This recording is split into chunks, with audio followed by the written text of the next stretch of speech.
Hello and welcome to the France 24 interview. Welcome to New York and welcome to our guest, Anwar Gargash. He's the Minister of State for Foreign Affairs of the United Arab Emirates. Thank you very much for being on the show. Thank you, sir. Thank you. I want to begin with Iran, with the tensions with Iran. There was a recent attack in Iran, and Iran has accused the United Arab Emirates, Saudi Arabia, of essentially funding the attack and as such, being behind it. What's your response? Well, I think that there was a lot of confusion on the Iranian part because they almost accused everybody. But they accused you specifically. And we have come out with a statement also saying that these accusations are baseless. And I think that it doesn't really give credence when your initial accusations go all over the place. But we have actually issued a statement that said these are baseless accusations. Do you consider this as a terrorist attack, for instance? Would you define this as such? I think our statement also said that, definitely all these attacks are, any use of violence is rejected by the UAE, regardless of where it occurs. Do you fear retaliation from Iran? They said they would strike back. We have been living next to a regime that is always threatening, that is always trying to undermine stability and security through proxies. So this is nothing new for us. Are you calling for regime change in Iran? Of course not. I mean, the sort of system that the Iranians think you do. Well, again, they will say something like that. But I think our concern more is about Iran's foreign policy rather than its domestic policy. Its domestic policy, the way it governs its people, this is the sovereign issue of Iran, and how they want to handle it is their own affair. But when they are the ones that are basically playing a major part in stability in various Arab countries, this is where we disagree with the Iranian regime. There is talk maybe of a kind of grand bargain.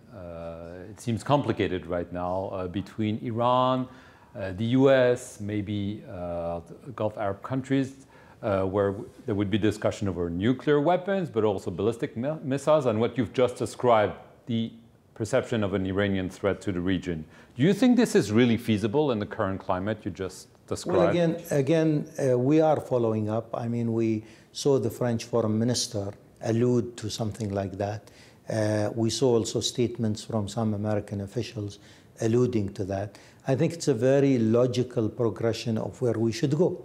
Iran should realize that the containment and the sanctions will have a major effect on its economy and on especially the new sanctions. Its presence. Yeah, definitely. So we need to really look beyond. I mean, there is concern. Even the Europeans, who perhaps hold a slightly different view on the JCPOA, agree that Iran's new ballistic missile and Iran's interference in the region is a major problem. Iran will have at some stage to address this.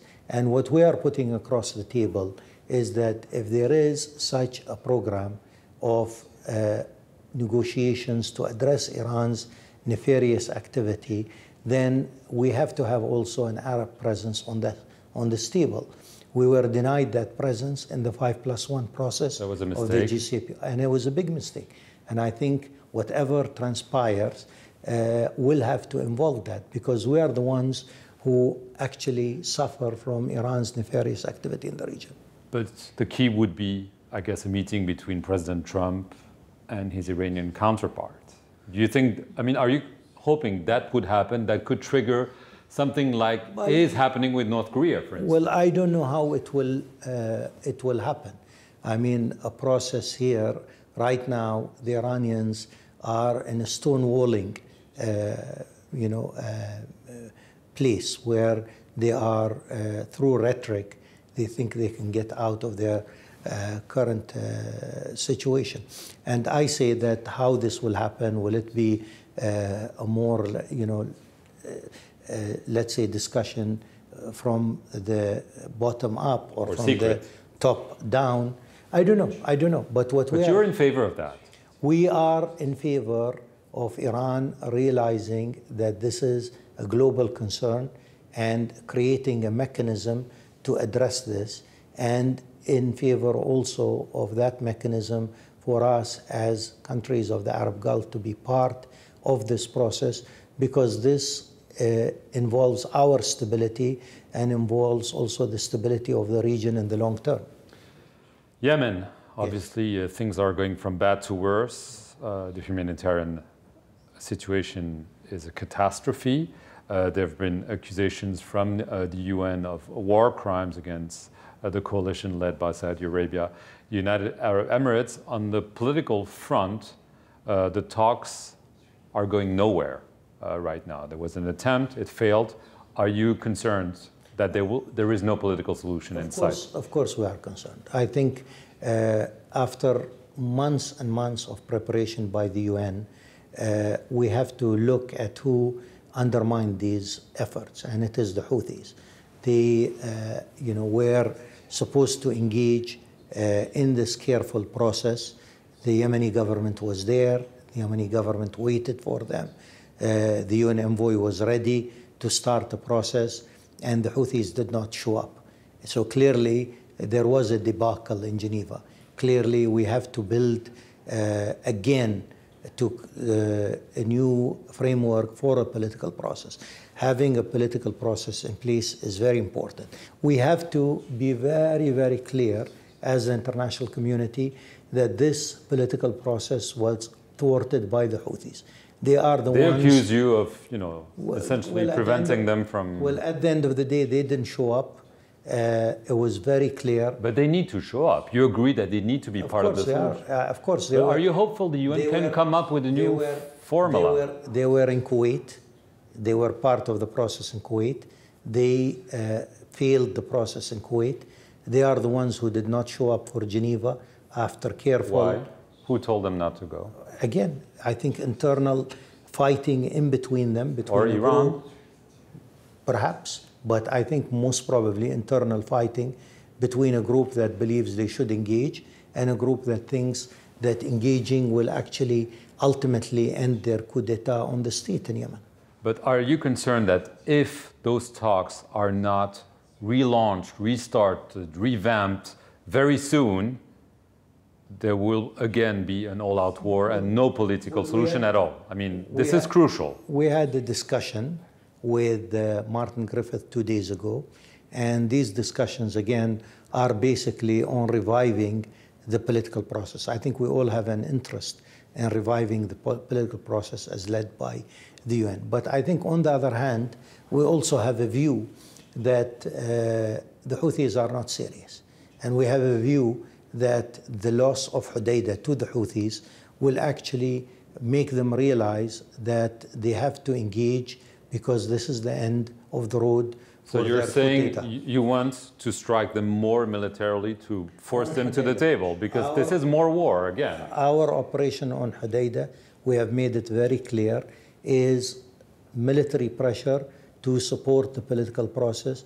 We have made this very clear. With civilians being killed and all the horrors being described. We have been very clear that we will not,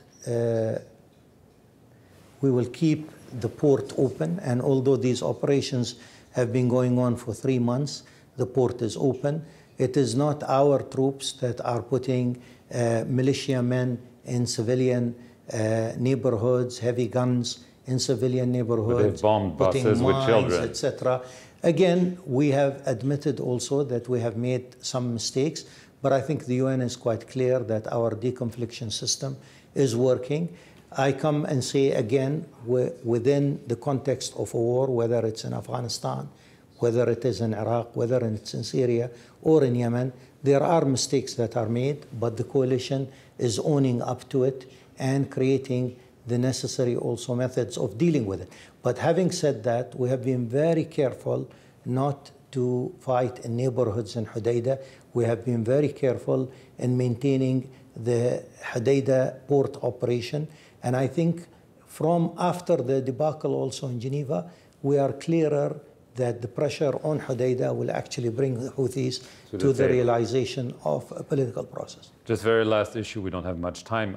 Qatar has been attacking the leadership of Saudi Arabia, of the UAE, saying essentially that it was there to try to break the JCC apart and to attack Qatar in many ways. Well, you know, again, I mean, being here in New York this year, comparing it to last year, I see that the Qatar crisis really is off the radar, to be honest. But it's not over. It is not over. It's off the radar. And if I have any advice, I would say to the Qataris, please save your money. Don't pay PR firms. Don't pay lawyers. You do that because too. It's not working. It's not working. I think we have made it very, very clear that we have our concerns. Qatar has a choice. One choice is to address our concerns with regards to financing and supporting extremism and undermining Egypt and Saudi Arabia. Is this happening at all? Do you see any flexibility? This is not happening. This is not happening. And I think this is the other choice that Qatar is choosing, is Qatar can go on its own. We are going on our own. We have to understand that this is the new norm. This is the new norm.